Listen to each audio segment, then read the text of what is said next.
आप देख रहे हैं केडी न्यूज। नमस्कार दर्शकों, मैं कपिल देव शुक्ल और आप देख रहे हैं केडी न्यूज सुल्तानपुर चैनल।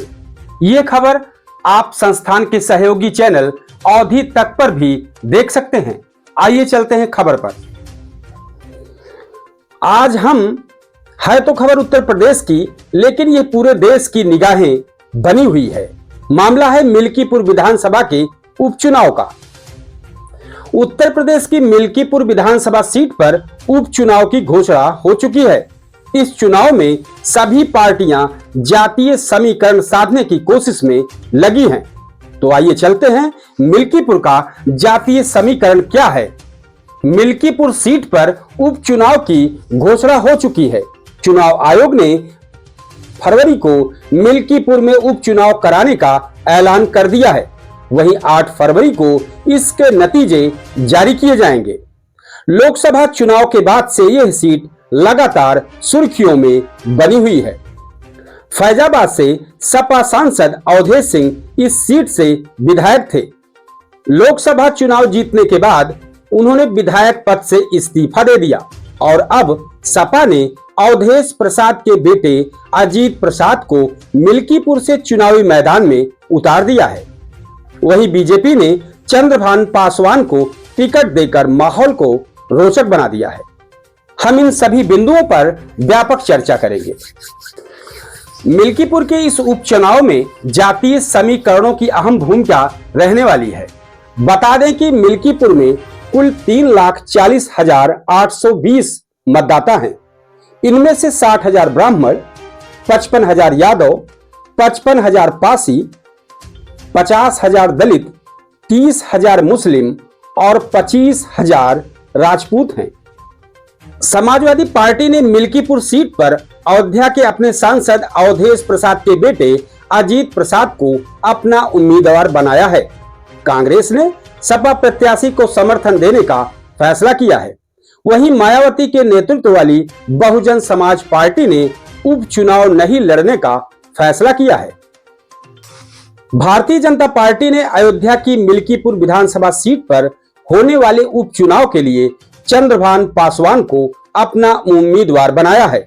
बता दें कि गोरख प्रसाद एक बार फिर मिल्कीपुर से टिकट के लिए जोर आजमाइश पर लगे हुए थे, लेकिन बीजेपी ने चंद्रभान पासवान पर विश्वास जताया। मिल्कीपुर सीट पर सपा और बीजेपी के बीच सीधी टक्कर देखी जा रही है। समाजवादी पार्टी ने इस सीट पर अयोध्या के अपने सांसद अवधेश प्रसाद के बेटे अजीत प्रसाद को अपना उम्मीदवार बनाया, तो कांग्रेस ने सपा प्रत्याशी को समर्थन देने का फैसला किया। वहीं मायावती इस उपचुनाव में लड़ने का फैसला नहीं कर रही हैं। भाजपा और सपा दोनों के लिए मिल्कीपुर उपचुनाव प्रतिष्ठा का सवाल बन गया है। बीजेपी यह सीट जीतकर लोकसभा चुनाव में अयोध्या की हार का बदला लेना चाहती है। वहीं सपा एक बार फिर अखिलेश के पीडीए मतलब पिछड़े दलित अल्पसंख्यक नैरेटिव को मिल्कीपुर के जरिए पूरे यूपी में बल देना चाहती है। अवधेश प्रसाद की तरह भाजपा प्रत्याशी चंद्रभान पासवान भी अनुसूचित जात से आते हैं। चंद्रभान रुदौली से 2 बार जिला पंचायत सदस्य रहे हैं।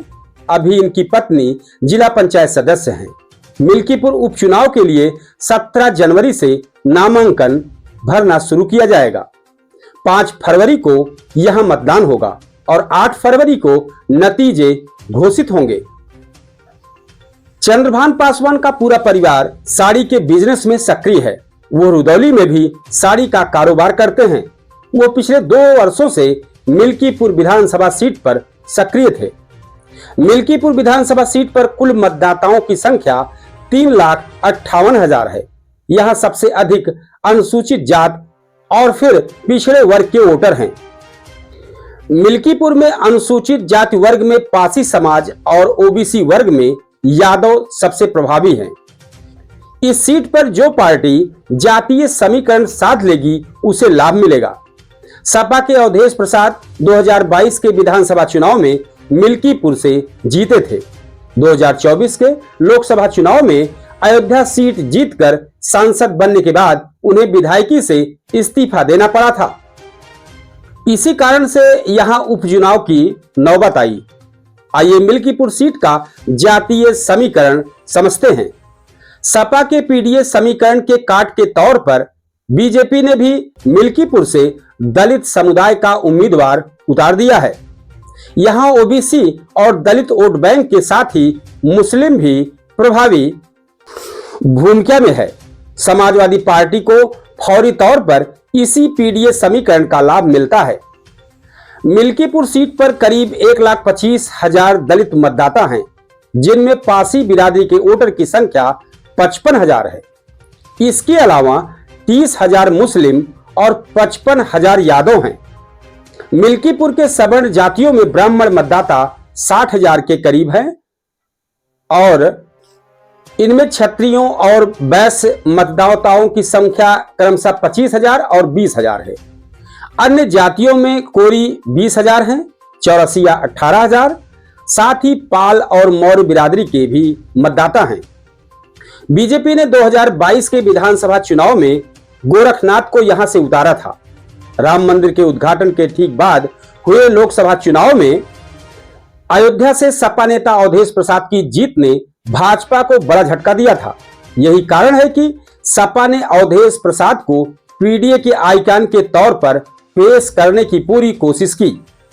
लोकसभा में भी अवधेश प्रसाद को अखिलेश यादव अपने साथ वाली सीट पर बैठाते रहे हैं और इधर बीजेपी प्रत्याशी चंद्रभान पासवान पेशे से अधिवक्ता हैं। मिल्कीपुर विधानसभा के उपचुनाव की और भी खबरें हम अपने चैनल पर दिखाते रहेंगे।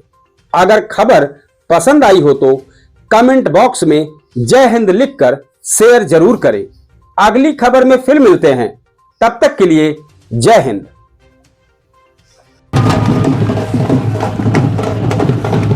ये रहे दोस्तों, और ये पेशवाई और ये नागा साधुओं की भीड़ का बड़ा प्रोग्राम का मैनेजमेंट आखिर कैसे पॉसिबल हो रहा है दोस्तों।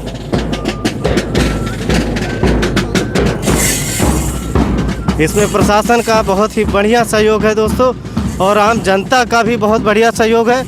मैं आप सभी को बिना अनकट किए हुए दिखा रहा हूं, क्योंकि सब लोग अपने अपने में ही बिजी हो चुके हैं। ये देखिए बुलेट वाले बाबा जी,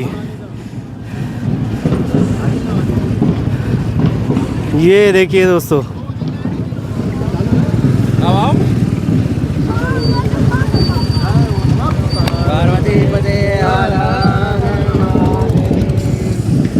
आप देख रहे हैं केडी न्यूज।